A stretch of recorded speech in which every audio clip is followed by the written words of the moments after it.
বিএনপির অনেক নেতাকর্মীরা উপস্থিত হয়েছেন, গণ্যমান্য অনেক মুরব্বীরা উপস্থিত হয়েছেন। বিশেষ করে আমি যাদেরকে সবচেয়ে বেশি ভালোবাসি, যেহেতু আমিও যুবক মানুষ, আমি বেশি ভালোবাসি আমার যুবক ভাইদেরকে।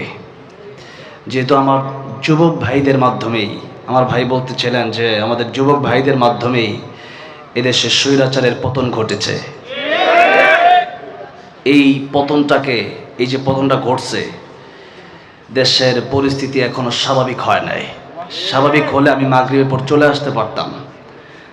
মাগরিবের পর আজকে আমার গাড়ির অ্যাক্সিডেন্ট করছে, সেই গতকাল কুড়িগ্রাম প্রোগ্রাম ছিল, রাতে একটাই বয়ান ছিল, সেখান থেকে গাজীপুরে এসে গাড়ি অ্যাক্সিডেন্ট করলাম। এরপর গাড়ি দিলাম মেকারের কাছে, আমার কাউসার আহমদ হাসানি ভাইয়ের গাড়ি দিয়ে আমি আসলাম। গাজীপুর বাইপাস ঢুকতেই দেখি কত রকম আন্দোলনের কোনো শেষ নাই। যাই হোক, এখন এই যে এত আন্দোলন হচ্ছে, দেশের সাধারণ পরিস্থিতিকে নষ্ট করছে ওই স্বৈরাচারের কিছু পেতাত্তারা। আমরা এগুলাকে ভয় পাই না। কালকে আমাদের একজন সমন্বয়ক বলেছিলেন যে দেখা না দিলে আপা কথা কইও না। দেখা নাই কিসের কথা, দিল্লি বৈশা কিসের কথা? বাংলাদেশের 15 বছর 16 বছর কোরআনের প্রোগ্রামগুলো করা যায় নাই। থানাতে গেলেই মনে হয়েছে যে ওরা মনে হয় ছাগল পাগল আসছে, এক একজন এইরকম ব্যবহার করছে, ঠিক কিনা বলেন? বাংলাদেশে কোরআনের তাফসীর হবে বাংলার কোন জনগণের অনুমতি নিয়ে, আল্লাহর অনুমতি নিয়ে আল্লাহর কোরআনের তাফসীর হবে, ঠিক কিনা বলেন? আল্লাহর কোরআনের তাফসীর হবে। আকাশ কার? আল্লাহ। জমিন কার? আল্লাহ। আল্লাহ বললেন ইয়া মাশারাল জিন্নি ওয়াল ইনস ইন ইসতাতা'তুম আন তানফুযু মিন আকতারিস সামাওয়াতি ওয়াল আরদি ফানফুযু লা তানফুযুনা ইল্লা বিসুলতান। আমার আকাশ, আমার জমিন, আমার হুকুম যদি ভালো না লাগে, আমার জমিন ছেড়ে বের হয়ে যাও। কারো ক্ষমতা আছে? কি বাংলাদেশ থেকে দিল্লি গেলে কি দিল্লির জমিনটা কার? আমেরিকার জমিনটা কার? সুতরাং যেখানেই যাবেন সেখানেই আল্লাহর জমিন। আল্লাহর কোরআনের বাইরে কোনো কথা চলবে না। আপনি, আপনার মন চাইছে, আপনার হিন্দুত্ববাদ ভালো লাগে, আপনি মানতে পারেন। আপনার কুফরি ভালো লাগে, আপনি ব্যক্তিগতভাবে মানতে পারেন, সেটা ভিন্ন কথা। কিন্তু এই 92% মুসলমানের দেশে কোরআনের তাফসীর হবে, কোরআনের কথা হবে। বাংলাদেশের মুসলমানরা কোরআনের আইন মেনে বাংলাদেশে থাকতে চায়, তোদের মতো চোরদের আইন মেনে বাংলাদেশে থাকতে চায় না। তোরা তো চোর, সব চুরি করে নিয়ে হেলিকপ্টার দিয়ে পালাইছে। চোরদের আইন আমরা মানবো কেন? আপনি আসতে চাইছেন, আসেন, আপনার আগে হাত কাটা হবে চুরির অপরাধে। এরপরে হাজার হাজার আলেমদেরকে, আল্লামা সাঈদী সহ শত শত আলেমদেরকে ফাঁসি দেওয়ার অপরাধে প্রথমেই ফাঁসি দেওয়া হবে কোনি হাসিনাকে। কিসের চুট করে আসতে চায়? আসেন, আপনি তো আসার জন্য বসে রয়েছি। আল্লাহর কোরআন থেকে কথা বলবো, আল্লাহর কোরআনের বিরুদ্ধে যারা যাবে তাদের বিরুদ্ধে আমরা কথা বলবো। আমাদেরকে অনেক বলছে এই ছাড়া কোনো কথা নাই। কথা নাই মানে 15-16 বছর যারা কোরআন থেকে আমাদেরকে দূরে রাখলো, এখনো যারা কোরআন থেকে আমাদেরকে দূরে রাখতে চায়, এদের বিরুদ্ধে কেন আমরা কথা বলবো না? বলে হুজুর রাজনীতি নিয়ে কথা। রাজনীতি কেন? রাজনীতি সব কোরআন শরীফে আছে। আমার নবী রাজনীতি করেছেন, করেন নাই? করেছেন। আমার নবী করতে পারলে আমরা কেন করবো না? অবশ্যই করবো, তবে সেই রাজনীতি হবে কোরআনের রাজনীতি।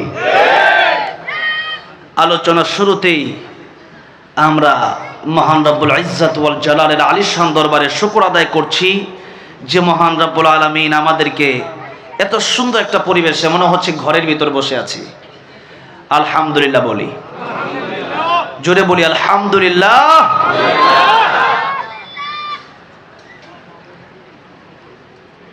পবিত্র কোরআন শরীফের সূরা বাকারা থেকে এমন একটি আয়াতে কারিমা তেলাওয়াত করেছি যে আয়াতের তাফসীর বাংলাদেশে প্রায় আলেমগণ করেন এবং আমাদেরকে সেই তাফসীর শোনার প্রয়োজন।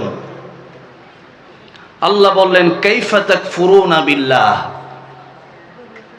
মানুষ কিভাবে আল্লাহর সাথে নাফরমানি করে, এটা কেমনে সম্ভব? আল্লাহ তাআলা আশ্চর্য হয়ে বললেন এটা। একজন বাবা তার ছেলেকে ধমক দেয়, একটা ছেলে যখন অতিরঞ্জিত করে বেয়াদবি করে, তখন বাবা বলে, আমি না তোর বাবা, তুই আমার সাথে কেমনে কুফরি করস, আমার সাথে কেমনে নাফরমানি করস, আমি যেই কথা বলি এটা শুনোস না কেন? এই কথা বাবা বলে কি বলে না? বলে। কেন? একটা ছেলে বাবা জন্ম দিয়েছে, একজন স্বামী তার স্ত্রীকে বলে যে তুমি কেবলমাত্র আমার সাথেই থাকবা।